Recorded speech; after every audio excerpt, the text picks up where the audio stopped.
Hello and welcome back. This is MC1 Gamer, bringing you a response video to Vince Ventrello's recent, well, within the past couple of hours, recent topic of the week.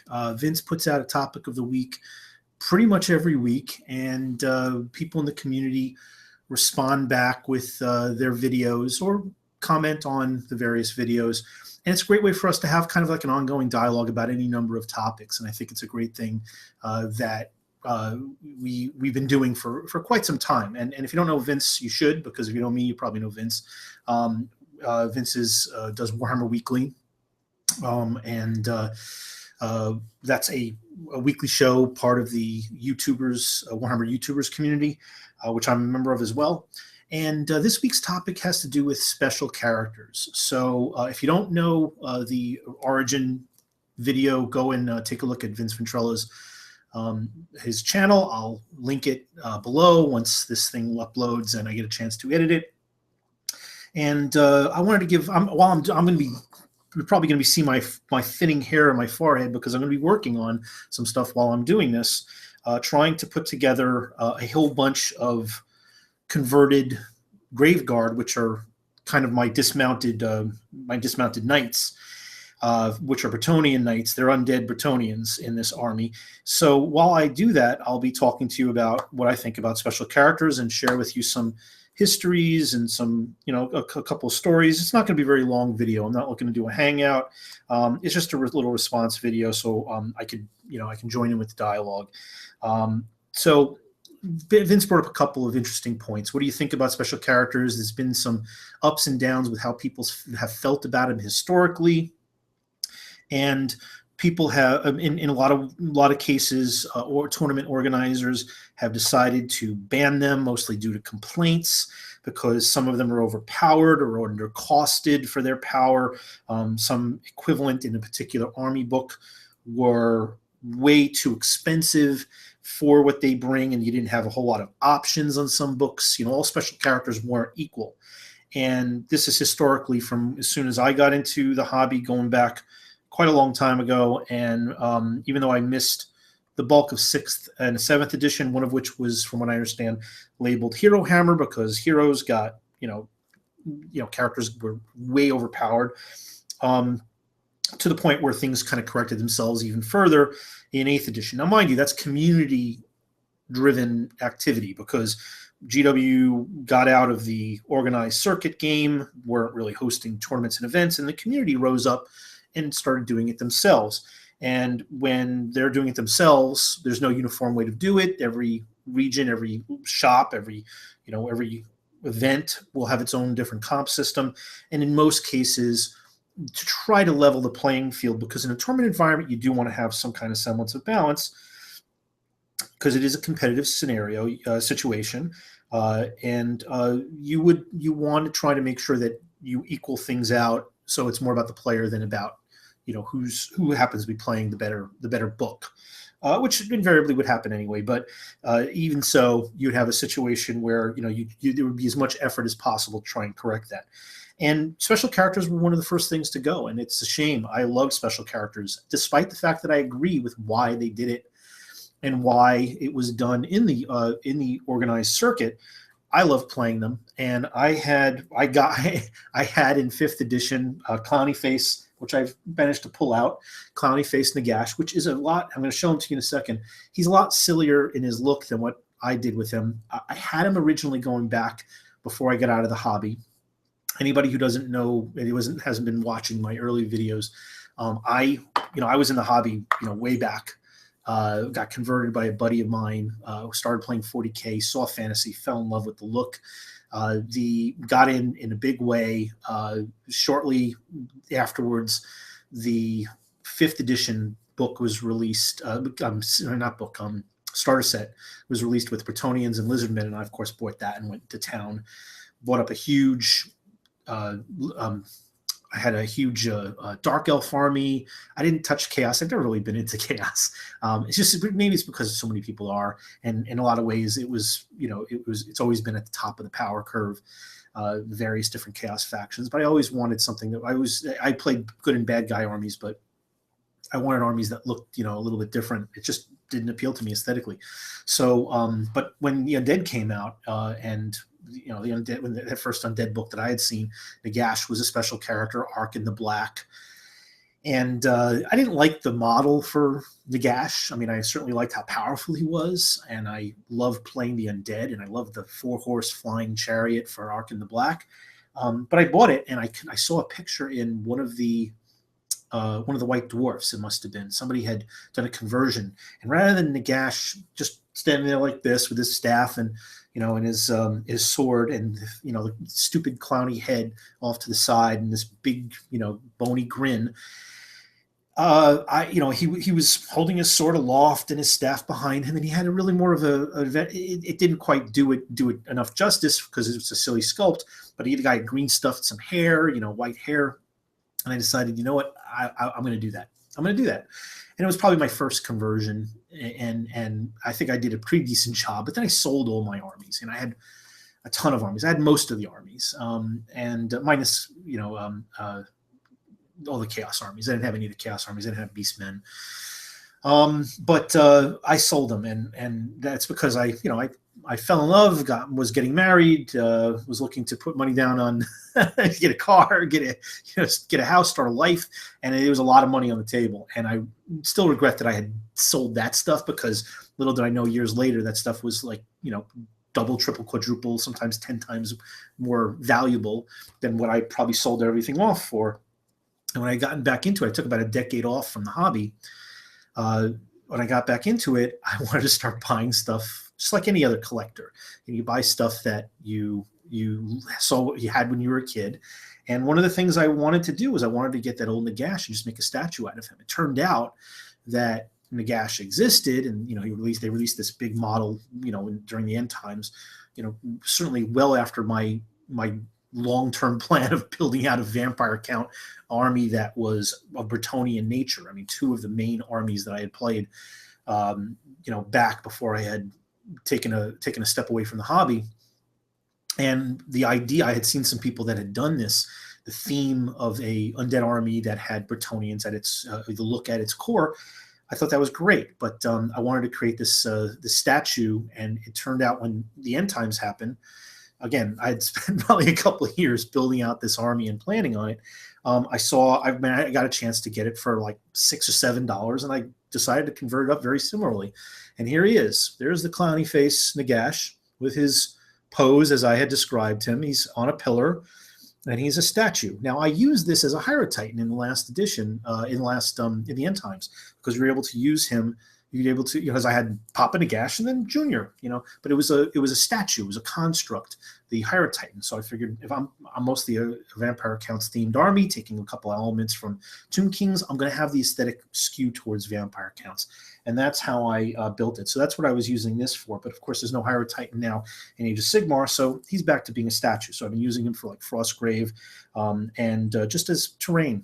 But I like playing him. I like playing Ark in the Black. Of course, Ark in the Black was broken. There were things you could do. If you don't know, back in that edition, Fear was different than it was in 8th edition. Fear was way overpowered. If I remember correctly, if you charged and you outnumbered your opponent, and you caused them fear, or if you caused terror and they caused fear, you still caused them fear. Either way, they automatically would break. Something along those lines. If you hit them in the flank, I don't remember exactly. There was some specifics that just would, if you could time it correctly, if they're already engaged and then you hit them, you automatically could hit them. And then if you run them down and you had a flying unit or a fast moving unit, wow, you could totally wipe out. I would wipe out just ginormous or high hit point units.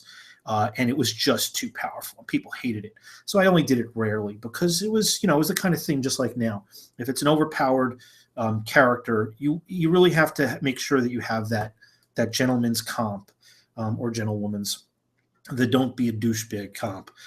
Talk to your opponent, make sure they know what they're getting into, make sure that you're both on the same page for the kind of game you want to play, and don't do it every time either. I mean, this just gets tired. You're not going to bring the superpowers out every single game. And the fact that they didn't do it in tournaments just means that you never did. So there's a lot of times where I would find games, and a lot of these characters, it was very rare that people wanted to actually play the characters, because I think a lot of times they were playing their casual games to practice for a lot of tournaments. I mean, there was other casual players, and I played plenty of tournaments, especially back before I left the hobby. But even after coming in, I played some tournaments after I returned, and I never did it quite the same. I'm far more of a casual character. I think I sit somewhere in the middle right now.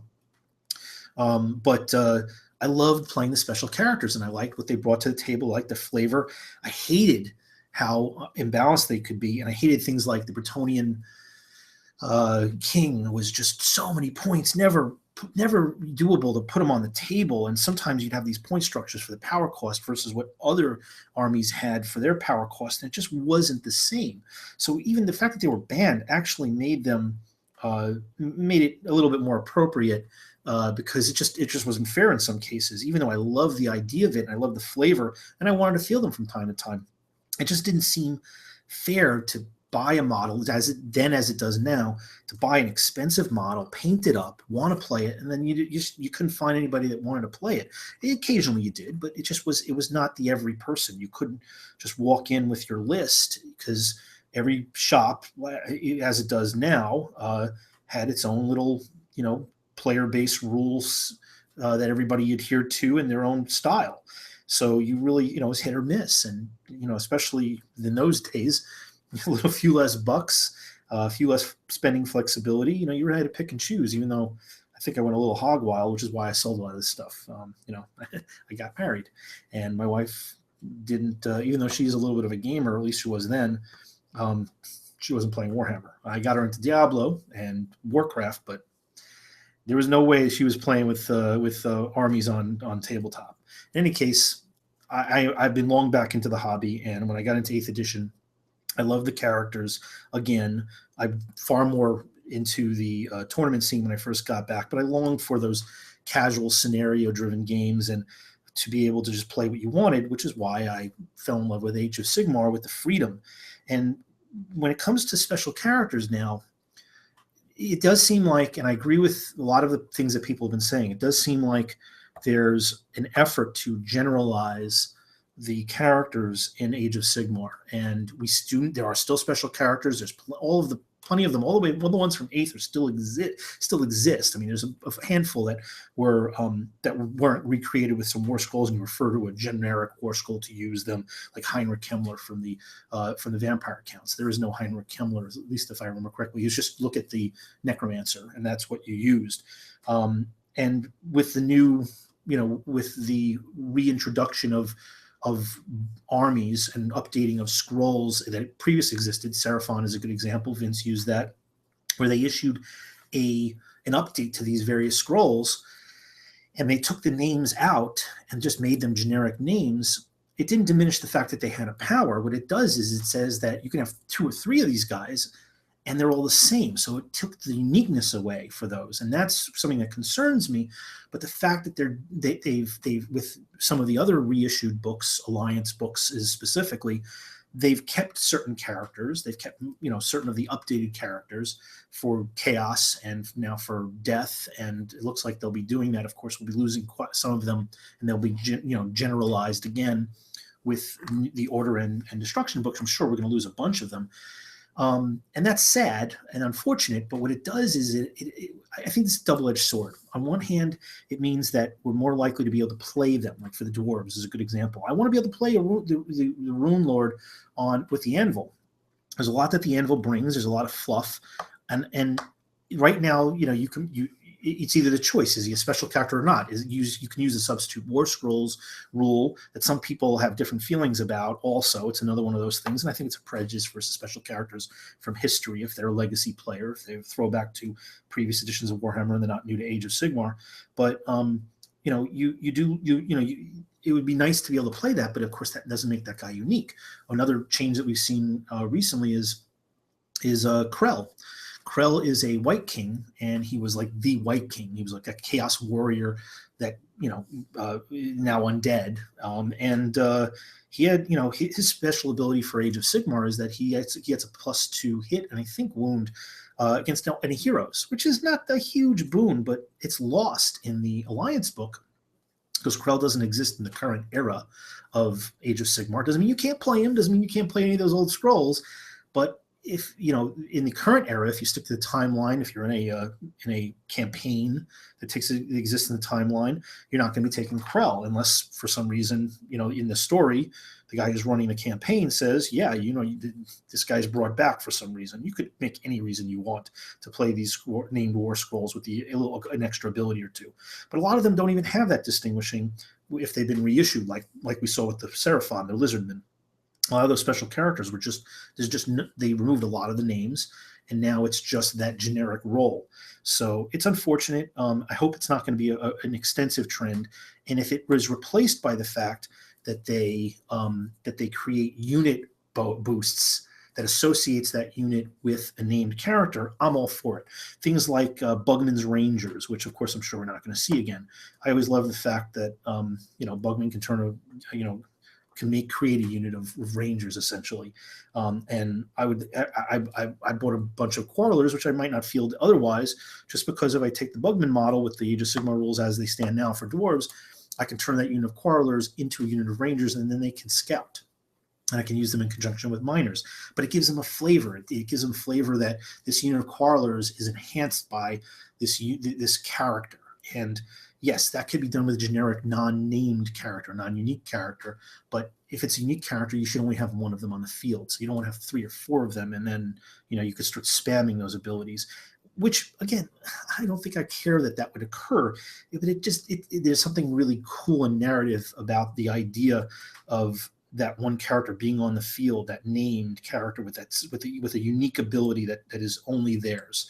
And when you duplicate it, when you have 3 or 4 that can do that, then it kind of takes things away from the fluff, from the story, and you could work your way around it any way you want.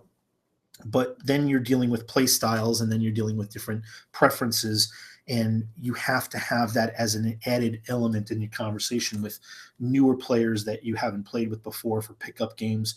And if you ever move, or if you happen to be traveling or whatever, you're going to have to know these are things that you're going to have to discuss, and it's just another thing to add. There's not a lot of things you need to check with and go down a little checklist when you play with new people, but there's a few things you should, and that's one of them. I think what they're doing, I think what GW is planning to do is the named characters are going to be very powerful. The Nagashas, the Arcans, the Arc and the Blacks. These are exceptionally powerful characters that really change the battlefield. Unfortunately, that also means that they're not going to be played quite as often. And if you're going to spend $100 to $150 for a model kit, a centerpiece model kit, you want to be able to play that guy or gal. You want to put it on the field as much as you can to get your money's worth. You spend all this time to make this an epic paint job, and that character is going to be a magnet for every artillery piece, every spell, every charge. Everything on the battlefield is going to be looking to take that guy off. Not because there's a point structure and you're comparing points, but because of the power that they're invariably going to wield. And Age of Sigmar, more than any other edition, in my opinion, of Warhammer, is actually a game where the heroes aren't imbalanced. In my opinion, they're crazy, and certainly any heroes can be powerful, but the named ones that, even if the ones that are generalized, they're extremely powerful. Some of them profoundly so. And tremendously powerful. Drink, for those of you who know, follow along with that game. But they're killable. They're really killable. And even the most powerful ones are very killable in Age of Sigmar. A lot of people just don't realize, and I have a series I've talked about quite a bit, how to dispel the boogeyman abilities and rules of the game that people try, without trying, seem to want to comp out. Well, not everybody, but there's a segment of people just want to change the game before they even give it a chance or try to find ways to counter them. Special characters are one. I've already seen comps where they don't allow you to take special characters. I've seen comps where they're just starting to, not everybody, it's not a trend, but I do see it, where they don't let you take a battalion formation. I mean, these are special rules that really give some character to the army, or your list, that's different from maybe what somebody else is using. Combinations of those formations even, which is different than just taking the collection of figures. That's the customization of this game. You don't have customization of characters anymore. in my opinion, they're all special characters. They may not be all named characters, but they're all special, and they're on equal footing because they all can die. They all can die very easily. And there's so many things that cause mortal wounds in this game that the armor save doesn't even matter so much. And there's so many things that cause volumes of attacks, accelerators that multiply attacks, that if you do enough damage, or if you throw up enough attacks and you throw up enough dice, even great armor saves are just not going to save you. I had my Nagash go up against a unit of, I think it was like 30 Storm Vermin. Now it's 30 Storm Vermin, but it's Nagash against 30 Storm Vermin. And, the only reason why he didn't die is because it was the last turn of the game and he managed to survive with like 1 or 2 wounds. And if not for that fact, I mean, if we went another turn, he would have been toast. The game was a victory for the undead, but it doesn't, it's neither here nor there. If that engagement started a turn earlier, he would have died, and it's amazing he didn't die. It was lucky that he didn't die that one turn. He kind of should have, with the amount of dice that were thrown at him. But I've seen like a Bloodthirster go down to a unit of clan rats. It happens. I've seen it more than once, that level of power that you would never see in previous editions. So I'm not concerned about the power of special characters. I wish that people were more open to it, but they're not going to be as open to it if they're rarer than they were even before. So it does concern me, and I hope that there's more stuff that's released over time. I hope there's more stuff that GW does to, promote the idea of these named characters that support the fluff, that support the timeline of the game. And I will play, any special character against any special character, and play with any of the ones I can, anytime I can. I don't have any issue with it. I don't have any prejudice. I don't think anybody should, because I played enough games with them and against them that I don't fear any of them. I'm not concerned. It could give me pause. I'll have to go and adapt to that particular character being on the battlefield. But I've seen all of them. They're not immortal anymore as much as they were in like 8th edition. You could see a high toughness versus a low strength. It was impossible to wound. And the same was the reverse. You was like automatic wounds for these high strength and initiative values that made it automatic for certain creatures, certain monsters or characters to attack first and just wipe away things before they even had a chance to respond. And I just, I don't see that in Age of Sigmar, because of the way the order of battle works, because of the randomness of each turn, who goes first, because of the chances that you might have, get 2 turns in a row, or your opponent might get 2 turns in a row. It changes things. You can't plan for that stuff because of mortal wounds and the rarity of, even with special characters, of having the equivalent of a ward save, a save that applies specifically towards mortal wounds. It's just not common. There are certain characters that have it. You see it, but it's not all over the place. As a result, there are so many things beyond the whole quantity of shots that are invariably you're going to miss some of your armor saves. Just the things that cause mortal wounds, between spells and artillery and whatnot, and just special abilities. It's so much easier to destroy these guys or bring them down, because they typically will have diminishing profiles. And that is probably the single thing I like the most about the rules of well, I don't know if it's the single, but it's one of the things I cherish. The fact that you can have diminishing profiles on most characters, not the hero level characters, the lieutenants, the 5 wound or 6 wound guys, but anything that's more exceptional, which typically is where the named characters come in, not all the time, but the ones that are like monster-like, the ones that really are scary, that would, that people say, imbalance the game.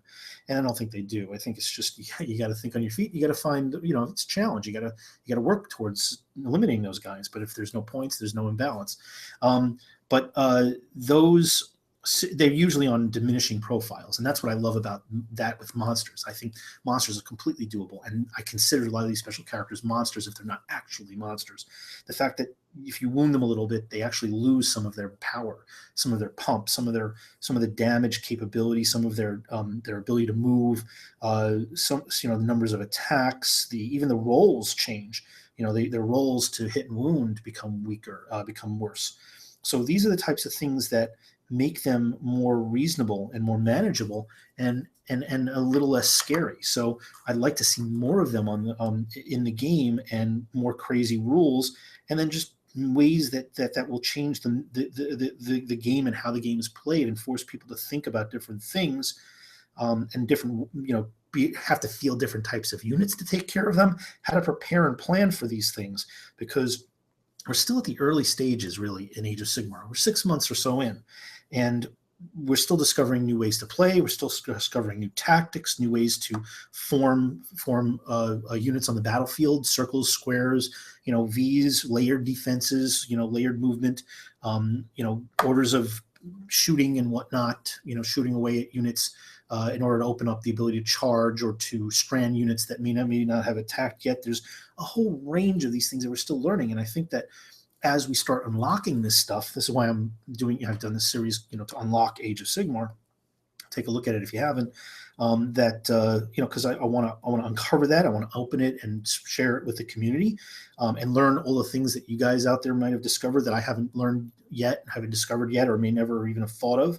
And that'll improve and expand the game. But then as time goes on and we unlock all that stuff, that stuff all gets changed as they introduce new characters, as well as new war scrolls in general. I would love for the characters to take the game to an added dimension. We don't need a new set of rules. We don't need like a advanced set of rules that some people have talked about.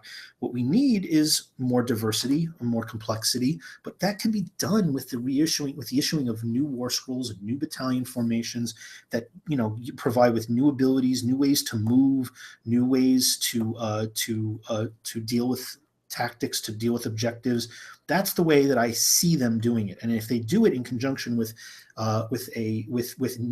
establishing that that's now a named character that is leading it, then that's a great way to do it. It's not necessarily that it's a model. The champion of that group suddenly becomes that special character using this set of rules and that unit attached to it. That's a fantastic method. That, in conjunction with specific sculpts, is a great way to enhance the complexity of this game and the diversity of play. I think that one of the reasons why maybe they're not doing it quite as much is because they don't sell quite as many of these models when they're unique, when you only have one, when it's that one named character and you're only playing it at a particular particular time. But if you do play it, you're only buying one, because that's all you need. Once you've got your named character, you're not buying another one of them. I have two Krells because I'm modifying one, and then I have one that's in the Krell, who's now just again a generic white king if I don't use him as Krell. But I wanted to use the sculpt to do something else. That's the only reason why I have a second one. I would never have bought them if I wasn't interested in converting. But you're not going to have people in general buying multiples if they're generic models with no names, and you have rules that suddenly gives them they undertake the persona of this named character with special rules that enhances a unit. You're actually selling more stuff, in my opinion. Yeah, you could argue that, they could always make a new model that's them selling something else, but there's money and time and storage and maintenance and packaging and shelf space for that special model. But if they're issuing just a war scroll, which is a PDF, it's digital, it's not something that's going to take up any space, and that is applied to a unit or a model that you could buy several of, and then pick and choose. You have three of the same regiment, same units from a war scroll, and they could all be three different special characters with their own special war scroll that it makes them much more than they were on their basic standard war scroll. That's a pretty interesting idea, and it's the kind of thing that makes them actually potentially sell more stuff. I guess that's how I look at it. So that's how I see it. Before I go ahead and sign off, just want to let anybody know who's not been, keeping tabs. I'm working with a group of guys we're the Gamer Grunts, and we're going around. We started in the Northeast, in the New York, New Jersey, Pennsylvania, Connecticut area. We've started organizing events we're going to be doing with a lot of different games, but mostly right now we're centering on Age of Sigmar. But there are plans down the road for things like Saga and Frostgrave and other games, Malifaux, because a lot of people in the group that we were part of have that interest. But but mostly what we do is we bring it to the store, set it up, just organize the event.